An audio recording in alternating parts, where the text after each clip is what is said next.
out that learning an additional language definitely gives them an edge professionally. Some of them are taking this passion a level forward. They're making a living out of it. So in that case, just what are the avenues that open up for you? Here's a look. While there are students who are learning foreign languages for their love of the language, there are others who want to make a serious career out of it. And it seems like a largely untapped career opportunity in India. I visited Mayflower Language Services, a translation company in Bangalore, to find out what are some popular career options for students interested in foreign languages. Here's a look. Thanks to the increased interest from foreign players in the Indian market and the opening up of economic opportunities in India, the foreign languages industry in the country is taking off like never before. Rakhi, Sundar and Madhuri Hegde are two entrepreneurs who have made sure that they make the most of this. We started really small, and I remember one of the first projects which we got was from a company which just required us to go and play games for them in in different foreign languages. So we realized that yes, there was a market and we were starting, and yes, we did make our own mistakes and we learned from it.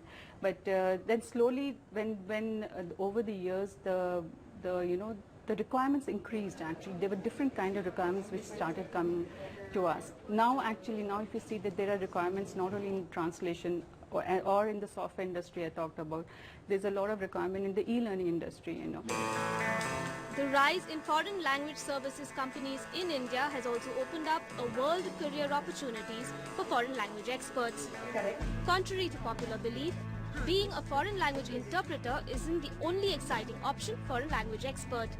Sarita Desai, for example, is a localizer. Localization goes beyond translation. So in a translation, you're basically just translating a content, like a book. Basically, it's just a translation. But for instance, when you want a game, right? For that, you need to localize a game. Suppose it's a game which is about ice hockey and is very popular in Canada. So that person wants to localize, wants to launch that in India. Obviously, a game like ice hockey will not be popular in India, right? So he will probably have to change that to cricket. So that's called localization. You're adapting it to a different culture. Sarita, who currently heads the localization department at Mayflower Language Services, is an expert in Portuguese and French, but also has a degree in econometrics.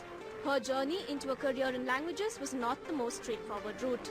I was approached by an IT company that they were developing this ERP product, and they were planning to launch it in Europe, and they wanted to localize it into European languages. So I was helping them with the localization into Portuguese. So later on, I also did testing projects for different companies.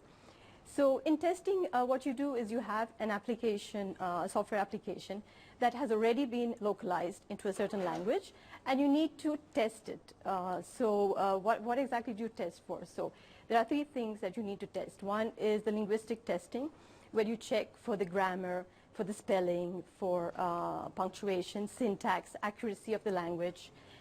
Then you do a cosmetic testing. So I think the fact that I worked as a localizer, a tester, and my background economics has given me the edge. Her colleague Madhu had a similar journey to making a career in foreign languages. Languages came easy to Madhu because of her diverse background. She was born in Chennai, raised in Madhya Pradesh, and studied in Pune and Calcutta. While she knows about 5 Indian languages owing to a brief stint in Germany, she is also an expert in the German language and has an economics background. Where I did a complete course, 3-year course in German, followed by a course in business German, where I included my economics background. Was there, started as a freelance translator, moved back to India in 2006. And I was basically looking for a job where I could train people in business etiquette if they had to travel to a European country. Came across Mayflower Language Services during one of my internet searches and came to meet them, which is where I realized there's so much to do in languages, especially with somebody with my kind of background who has business knowledge as well as a language. Sarita's role in quality assurance and technology is another untapped career opportunity when it comes to foreign languages. A quality assurance team usually consists of both foreign and English language experts. Here's what we do. We translate documents, which is something you will learn through the program.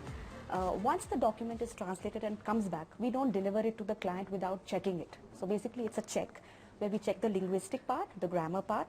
We do a lot of punctuation checks, and we also make sure that it adheres to the guidelines given to us by the client with respect to the content, the style, and only then it is delivered to the clients.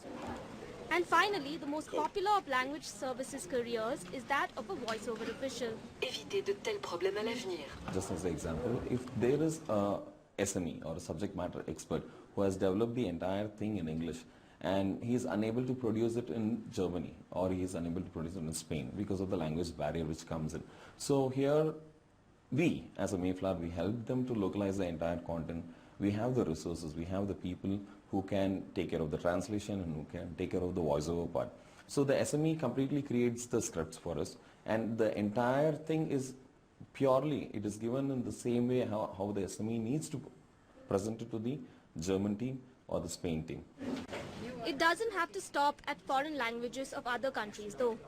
Experts in Indian regional languages are also in demand thanks to the growth of startups and the tech sector. Indian language services market in general, right, is about $1 billion.